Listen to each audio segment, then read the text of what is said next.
जी अस्सलाम वालेकुम। Welcome back to another video. आज हाजिर हुए हैं एक और नई वीडियो के साथ, जो कि आपको पता है कि हमारा एक ट्रैवल प्लान की सीरीज चल रही है जो जॉर्जिया साइड पे है। तो दो वीज़ों की मैं पहले बात कर चुका हूँ, जो कि एक जॉर्जिया है और दूसरा है अज़रबैजान। तो आज तीसरे वीज़े की तरफ जा रहे हैं, जो कि है ताजिकिस्तान। ताजिकिस्तान का वीज़ा जो है वो इनविटेशन के बिना नहीं मिलता। उसके लिए आपको इनविटेशन लेना पड़ता है या फिर किसी टूरिस्ट कंपनी से कॉन्टैक्ट करना पड़ता है। उसके बिना आपको वीज़ा नहीं मिलता है। तो प्रोसेसिंग मैं आपको बता देता हूँ कि किस तरह होती है, और जो इनविटेशन है वो आपने खुद अरेंज करना है। प्रोसेसिंग जितना भी स्क्रीन पे है वेबसाइट से है, वो मैं आपको बता देता हूँ। इसका पहले ऑनलाइन एक फॉर्म होता है, वो फिल करना पड़ता है। वो करने के बाद उस फॉर्म का हमें प्रिंट लेना होता है, और वो प्रिंट लेके हमने एम्बेसी में जाना होता है। वो सेम टाइम पे हमें स्टिकर लगा देते हैं, लेकिन इसके लिए हमें जो कंपनी इनवाइट कर रही है उसका उस कंपनी लाइसेंस और उसका इनविटेशन लेटर, ये दो चीज़ों की ज़रूरत होती है। तो अगर आप हमारे चैनल पे न्यू हैं, हमारा चैनल सब्सक्राइब करें, बेल आइकन को दबाएं ताकि आने वाली हर वीडियो आप तक पहुंच सके। तो अभी हम चलते हैं कंप्यूटर की स्क्रीन पर। तो जिस तरह ये आप देख रहे हैं, हमने जाके डायरेक्टली लिखना है ताजिकिस्तान वीज़ा। ओके, क्योंकि मैं दुबई में हूँ तो यहाँ पे तो दुबई का आएगा। आप जिस भी कंट्री से अप्लाई कर रहे हैं, जहाँ पे एम्बेसी है, वहाँ पे आपको उस कंट्री की वेबसाइट को फॉलो करना है। तो ये यूएई के लिए है। तो हम इस तरह की कोई वेबसाइट ओपन होगी, welcome to Tajikistan visa electronic application centre, ये इसकी एक इलेक्ट्रॉनिक एप्लीकेशन है। और यहाँ से जैसे ही हम इसको स्टार्ट करते हैं एप्लीकेशन को, ये इस तरह का एक होगा। और ताजिकिस्तान के वीज़े की मैं आपको एक बात बता दूं, अगर आप जितने दिन का अप्लाई कर रहे हैं वो उतने दिन का ही वीज़ा लगेगा। फॉर एग्जांपल, अगर आप उनको अपना ट्रैवल प्लान 7 डेज़ का दे रहे हैं तो वो 7 डेज़ का वीज़ा लगा के देंगे, और डेट्स भी वही रहेंगी जो आप दे रहे हैं। तो ये जो है आप ज़रा देख के अप्लाई कीजिएगा, क्योंकि इसकी डेट्स फॉर एग्जांपल आज 5 फ़ेब है, तो मैं अप्लाई करता हूँ 20 फ़ेब का, तो 20 फ़ेब से ही मेरा वीज़ा स्टार्ट होगा। और 5 डेज़ का प्लान है तो 5 डेज़ के बाद वो ख़त्म हो जाएगा। ये इस तरह का वीज़ा था। तो उसको आपको थोड़ा अपना प्लान जो है वो एग्जैक्ट बना के, तो उसके बाद जो है आपने अप्लाई करना है। और यहाँ से जो कंट्री ऑफ सिटीजनशिप पूछेगा तो हमारी पाकिस्तान है, जो कि आप नेशनल किस कंट्री के हैं इसका मतलब। इसमें ये भी पूछ रहा है आपको वीज़ा ऑन अराइवल चाहिए या sticker visa. Visa on arrival का मैंने आपको पहले ही बताया था कि वीज़ा ऑन अराइवल के लिए स्टिकर नहीं लगता है। एक पासपोर्ट जो है ना वो वर्थी सा नज़र नहीं आता। जो वीज़ा का स्टिकर पासपोर्ट के ऊपर स्टैंप हो जाता है, वो जो है पासपोर्ट कोई भी आप किसी बड़े कंट्री में यूएसए कनाडा का अप्लाई करते हैं, तो वो ऑफिसर जब पासपोर्ट पकड़ता है तो देखता है कि ट्रैवल हिस्ट्री है, तो वो वर्थफुली काउंट होता है। तो यही बेहतर ये है कि जितने भी आप लगवाते हैं तो स्टिकर वीज़ा की तरफ जाएं तो वो ज़्यादा बेहतर है। तो यहाँ से आपने वीज़ा सेलेक्ट करना है, यहाँ से आपने साइट सेलेक्ट करनी है कि आप कहाँ से अप्लाई कर रहे हैं।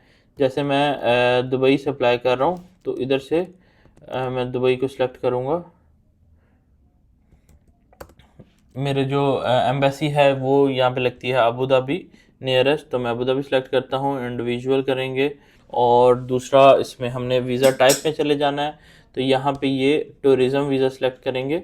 तो यहाँ पे पर्पस ऑफ विज़िट, इधर तो ऑटोमेटिक टूरिज़्म आ जाएगा। जब यहाँ पे आप टूरिज़्म, अगर आप बिज़नेस में जाएंगे किसी और में जाएंगे तो वहाँ पे आपको ऑप्शंस नज़र आ जाएंगे, लेकिन उसकी ज़रूरत नहीं, आप टूरिज़्म लें, वो ईजी वीज़ा है। उसके बाद, और ये डिपेंड भी करता है कि आपके पास इनविटेशन किस टाइप का, टूरिज़्म का है या फिर आपके पास बिजनेस का इनविटेशन है। अगर बिजनेस का होगा तो आपको लाजम यहाँ से बिजनेस ही सिलेक्ट करना है, अदरवाइज़ आपने यहाँ पे टूरिज़्म सेलेक्ट करना है। यहाँ से एंट्रीज आप सिंगल भी ले सकते हैं, मल्टीपल भी ले सकते हैं, डिपेंड करता है आपके ऊपर। मैं सिंगल सेलेक्ट करता हूँ। ये जो मैं अभी आपको थोड़ी देर पहले बात बता रहा था, यहाँ से आपने अपना जो प्लान है वो सिलेक्ट करना है। कितने दिन का प्लान है आपका, मिनिमम आप 3 डेज़ कर सकते हैं, और उसके बाद आप जा सकते हैं 7 डेज़ पे भी, 14 डेज़ पे भी, 1 मंथ पे भी, और 45 डेज़ पर भी। ये डिपेंड आप पर करता है कि आप कितने दिन का लेना चाह रहे हैं। हम इधर से 7 डेज़ सेलेक्ट करते हैं। नेक्स्ट स्टेप पर जाएंगे तो ये इस तरह का एक फॉर्म ओपन हो जाएगा, जो कि मैं फिल कर देता हूँ। फर्स्ट नेम आपका पूछा जाएगा, उसके बाद ये आपने एक्यूरेट लिखना है जो आपके पासपोर्ट के ऊपर है। उसके बाद लास्ट नेम आपने लिखना है, और अपना जेंडर सेलेक्ट करना है। मैरिटल स्टेटस, इसमें आपने सिंगल है तो सिंगल लिखना है, मैरिड है तो मैरिड लिखना है। आपकी जो डेट ऑफ बर्थ है आपने वो सिलेक्ट करनी है। और डेट ऑफ बर्थ सेलेक्ट करने के ये चीज़ें जो है ना आप काइंडली देख लीजिएगा, एक्यूरेट होनी चाहिए, क्योंकि अगर वीज़ा पे हो रहा हूँ और पासपोर्ट पे हो रहा हूँ तो ट्रैवलिंग में बहुत इशू आता है। और सिटी ऑफ बर्थ जो आपके पासपोर्ट पे लिखा है वही सेम लिखिएगा। उसके बाद आपने कंट्री ऑफ बर्थ लिखना है, और उसके बाद यहाँ पे आपने ये पूछना है कि आपके पास पाकिस्तान के अलावा कोई और नेशनैलिटी है। अगर आप डुअल नेशनैलिटी रखते हैं तो आपने येस करना है, अदरवाइज़ नो।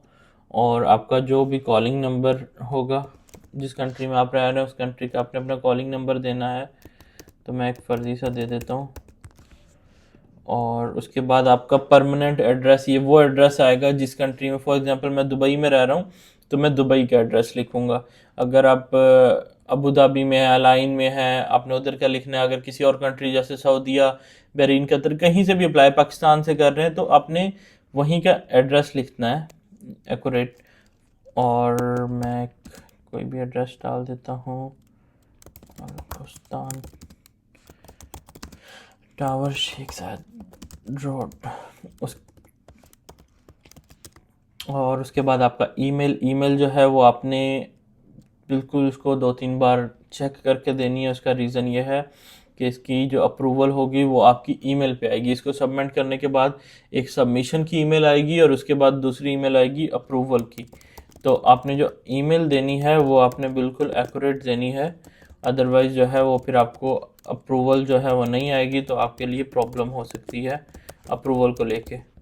ईमेल देने के बाद आपका पासपोर्ट टाइप जो है वो ऑफिशियल पासपोर्ट लिखेंगे, और आपका passport number, passport issue country, और यहाँ से पासपोर्ट का एक्सपायरी हम लिखेंगे। मैं एक जस्ट आपको समझाने के लिए इसमें डाल रहा हूँ, कोई एक्यूरेट नहीं है। आपने बिल्कुल देख के जो आपकी एग्जैक्ट हो आपने वही लिखना है। और ये देखें यहाँ पे ये पूछ रहा है डेट ऑफ अराइवल। अब मैं जहाँ जो डेट यहाँ पर दूंगा ये मेरा वीज़ा उसी डेट से स्टार्ट होगा और एग्जैक्टली 7 डेज़ के बाद वो ख़त्म हो जाएगा। ठीक है। अब मैं फॉर एग्जांपल यहाँ से आपको जैसे बताया था 20 फ़ेब कर दूंगा तो मेरा वीज़ा 20 फ़ेब से लेके 27 फ़ेब तक रहेगा। उसके बाद वो ख़त्म हो जाएगा। इधर जो आप होटल बुकिंग आप करेंगे या आपको जो आपका इनवाइट कर रहा है वो साथ में होटल बुकिंग भेजेगा, वो वाला एड्रेस कंप्लीट लिखना है। मैं यहाँ पे जस्ट फॉर्मेलिटी के लिए ताजिकिस्तान लिख देता हूँ। यहाँ पे ताजिकिस्तान जो कंपनी आपको इनवाइट कर रही है या आपका फ्रेंड है कोई भी है उसका फुल नेम लिखना है। मैं इधर अहमद लिख देता हूँ। उसका फ़ोन नंबर लिखना है आपको, मैं कोई फ़र्ज़ी सा डाल देता हूँ। उसके बाद ये फिर आपने एड्रेस रिपीट करना है, जो ऊपर लिखा है उसी को कॉपी पेस्ट नीचे कर सकते हैं आप। और ये टर्म एंड कंडीशंस होती हैं, ये तो आपको पता है कि सब नो नो ही करनी है। ये जस्ट एक क्वेश्चंस होते हैं, have you ever been arrested any subject, किसी भी कंट्री में आप अरेस्ट हुए हैं या आपका कोई क्रिमिनल रिकॉर्ड है या ड्रग सप्लाई वगैरह में, ये इस तरह के ये हर वीज़े में तकरीबन पूछते हैं। इन सब को आपने नो करना है। कंफर्म करने के बाद I am not a robot करके नेक्स्ट स्टेप पे चले जाना है। अब नेक्स्ट स्टेप क्या है, यहाँ पे हमने करने हैं डॉक्यूमेंट अपलोड। डॉक्यूमेंट हमने किस तरह अपलोड करने हैं, सबसे पहले हमने अपलोड करना है अपना पासपोर्ट। पासपोर्ट करने के बाद हमने अपनी पिक्चर अपलोड करनी है। ये जो है ये कंपलसरी नहीं है। अगर आपके पास ताजिकिस्तान का वीज़ा है तो आप अपलोड करेंगे, अदरवाइज इसको आप ऐसे ही रहने देंगे। ये जो है petition letter of the tourist organisation, ये जो आपको इनविटेशन दे रहा है वो वाला इनविटेशन लेटर इधर अपलोड होगा। और उसके बाद जो ये इनिशियल लाइसेंस है, ये जो कंपनी आपको वो दे रही है, इनविटेशन दे रही है, उसका लाइसेंस यहाँ पे अपलोड करना होगा। अगर आपको कंपनी इनवाइट नहीं कर रही, कोई बंदा जो है कर रहा है, जो उसका वहाँ का वीज़ा स्टेटस होगा आपने वो लेना है और वीज़ा की कॉपी यहाँ पे अपलोड कर देनी है। और ये इसको करने के बाद आप नेक्स्ट करेंगे तो ये प्रोसीड हो जाएगा। इस पर कोई पेमेंट पहले करने की ज़रूरत नहीं है। इसके बाद इसकी अप्रूवल आएगी आपकी ईमेल में। जब अप्रूव हो जाता है तो आप अपना ओरिजिनल पासपोर्ट, आपका invitation letter, white background picture, ये पूरे कंप्लीट एक फ़ाइल बनाकर उधर जाते हैं इनके एम्बेसी में। वहाँ पे आपसे 300 दरम लेते हैं और सेम टाइम में वो आपको आपके पासपोर्ट के ऊपर स्टिकर लगा कर दे देते हैं। कोई इतना लंबा चौड़ा इसका चक्कर नहीं है, कोई फ़्लाइट टिकट कोई कुछ नहीं चाहिए। सिर्फ मेन चीज़ इसमें डॉक्यूमेंट जो है वो इनविटेशन है, वो आपको अरेंज करना है। वो आप किसी भी ट्रैवल एजेंसी से, ट्रैवल कंपनी से ले सकते हैं, बड़ा ईज़िली मिल जाता है, कोई इतना मुश्किल नहीं है। अदरवाइज आप मुझसे भी ईमेल के थ्रू कांटेक्ट करके आप इसका इनविटेशन ले सकते हैं, मैं भी आपको अरेंज करवा के दे सकता हूँ। और सेम टाइम में वीज़ा लग जाता है, स्टिकर वीज़ा है, इसकी वीज़ा रेशो अच्छी है। वीज़ा रेशो अच्छी से मुराद ये कि 100% वीज़ा मिलता है अगर आपके पास इनविटेशन है। तो ये थी आज की हमारी वीडियो। अगर आपको हमारी वीडियो पसंद आई हो तो हमारे चैनल को सब्सक्राइब करें, हमारी वीडियो लाइक करें ताकि आने वाली हर वीडियो आप तक पहुंच सके। Thank you so much. अल्लाह हाफिज़।